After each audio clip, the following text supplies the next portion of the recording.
Today on Money Talks, we're going to talk tobacco, or at least how the public has reacted to one of the latest innovations offered to smokers, which is known as the e-cigarette.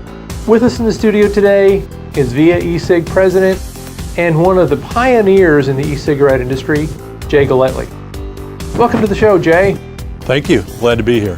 Jay, from a strictly business point of view, why did you decide to get into the e-cigarette industry? Carl, the first time I saw an electronic cigarette was January of 2008. And believe me, it didn't look anything like they do today.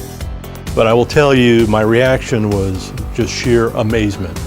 The fact that people could now get the satisfaction of that desire for nicotine in a truly alternative fashion seemed to me as a very disruptive, high potential opportunity. Well, it must have been a sound business decision, right? Because when you got started, there were only a handful of companies in e-cigs, and today, how many are there? Well, you're right. In 2008, 2009, there might have been 2 or 3 brands that were emerging. Today, there's hundreds. And I think that represents people's knowledge of the acceptance of the product. I remember years ago, it was considered somewhat of a novelty or a fad. And I think today the consumers have really demonstrated that they are ready to embrace a true smoking alternative. With all the competing brands popping up, how are consumers supposed to tell one e-cig brand from another? It's difficult. Typically with electronic cigarettes, there isn't proprietary technology. It's a common technological process that goes into the manufacturing of the product. And also today you see a flurry of advertising and media options to promote various brands.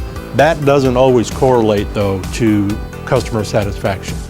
As we developed VIAe, we tried to take into account what smokers really looked for.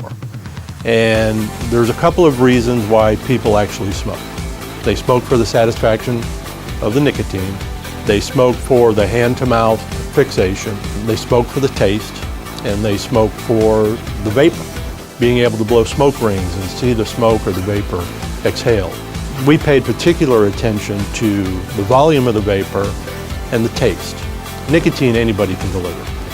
But what we think is most important is how do you best replicate the taste of a traditional tobacco cigarette and do it in an electronic cigarette.